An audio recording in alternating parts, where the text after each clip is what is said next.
On today's edition of Ball on a Stick, we have a Beverly Hills Fan Company Stratos ceiling fan in the textured antique white finish with matching blades.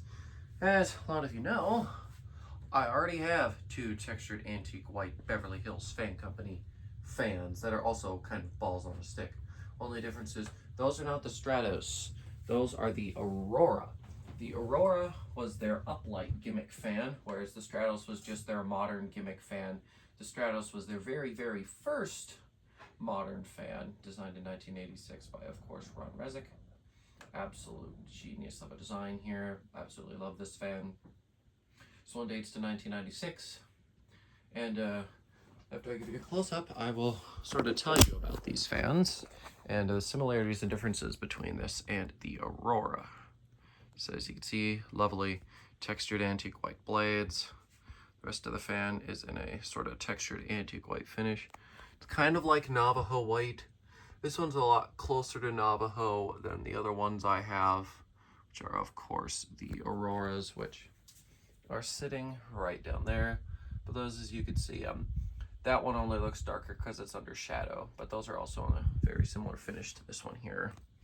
And like I said, those are the Auroras because they use the four uplight sockets and the dome up there. Those use a 172 millimeter motor. This uses a 153. And those Aurora fans really tend to haul ass due to the blades being designed exactly the same. That definitely does make a lot of a difference when you just throw a bigger motor on it, but don't change anything, as people know with Lady Deltas versus regular Deltas, and what fourth and whatever. I don't even know if what fourth was a word. Anyways, let's go ahead and start this fan up on the low speed.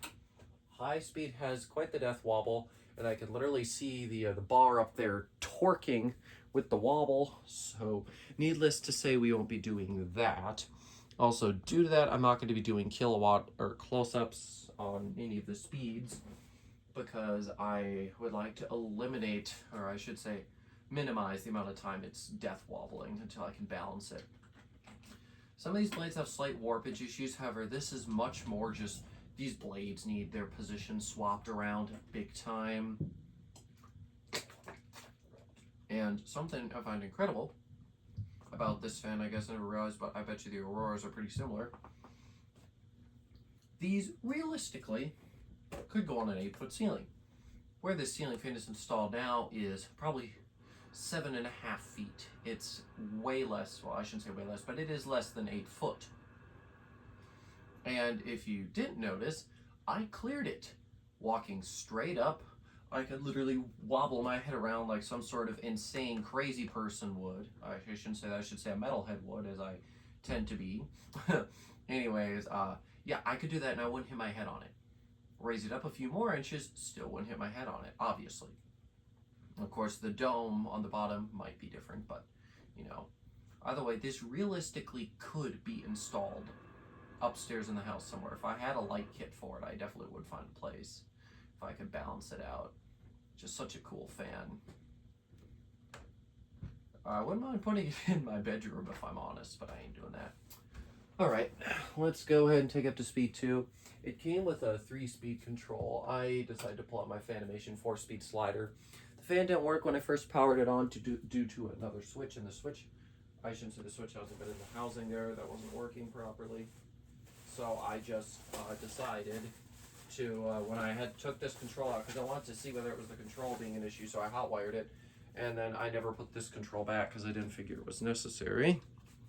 But it's this here, and it is very, very yellow. That is yellowing. It is not an ivory color.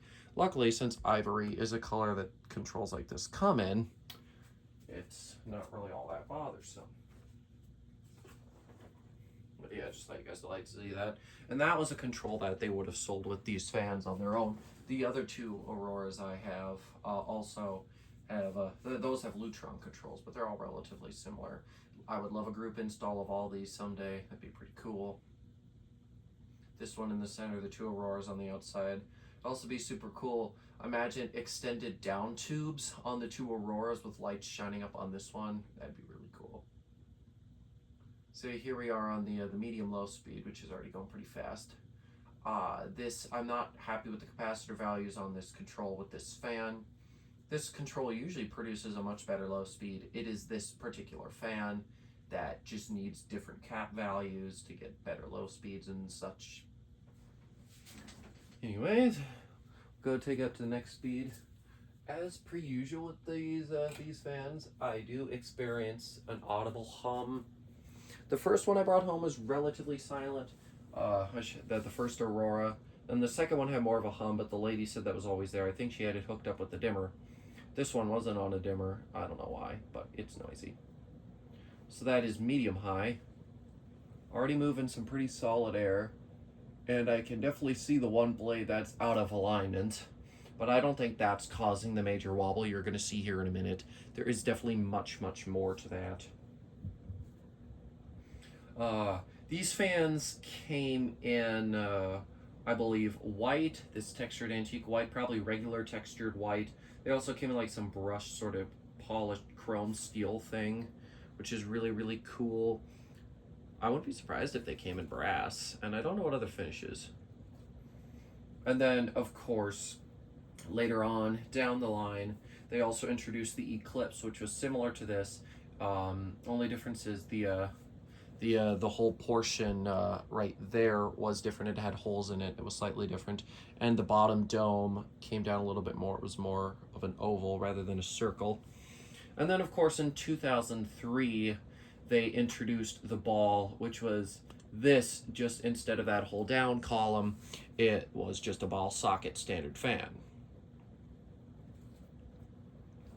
I really, really do love this thing. I always did kind of want a Stratos, and I couldn't deny it since it was same finish as the Auroras I have. I just knew it'd make a great group install someday, so I had to have it. And yeah, the fan, like I said, is in reasonably decent shape. Few nicks on the blades, a couple little scratches. So you can screw this thing off and get to the reverse switch, and then there's a little flat plate there with some holes in so you can install the blades.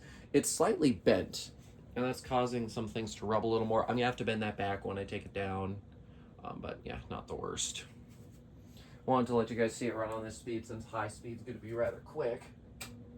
Go take it up, and there it goes. I don't know if you can see it, but the bar is indeed torquing. Just gonna hold it. Performance is fairly decent. Of course, it's a 153. Can only do so good. Alright, stay down time. I can't leave this thing up for that long on this speed. I really would need to realign the blades. Don't know why I ducked. I didn't need to. But anyways, I guess it's just force of habit. Yeah, this is a super awesome fan. I really just couldn't deny having a third one. You know, I just adore them with every ounce of my being.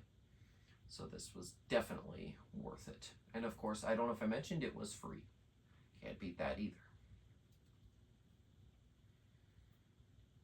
And yeah, it was complete besides a few screws. Actually, the only screws it was missing were the mounting bracket screws, which I just stole off of one of my other Auroras. I thought I would have a spare. I only have one spare, because I did go and pick up a bunch of spare parts to those two Auroras at that seller's house ages ago. I was hoping I would have some. I only had one, so I'll just have to take that to Menards and screw match it at some point. Another interesting thing, which I don't know if any of you guys know, actually I can go and just show you this. Hold on a minute. Let me head over here and show you guys this. Just hang on a minute. Just gonna collect these here because they all sort of fallen off. There we go. That one doesn't go anymore. One interesting thing that the company did was they sent these out. And these are little sticky things to go over the screw holes up there on the top of the fan. So the fan's just about coming to a stop, and this one already came off. It's lost its stick, so I can stick it right on there, and you can see how that would go. This finish doesn't really match exactly, and I don't know why, because this fan is it is basically the same finish as those other ones, so I don't know why it's like that. I would assume probably they just made a more universal, just to cover up those unsightly screw holes. But yeah, they really did think of everything to make this fan a real cool, modern innovation. did a terrific job. I absolutely love it, and as I've said a million times in this video, I'm very happy to have it.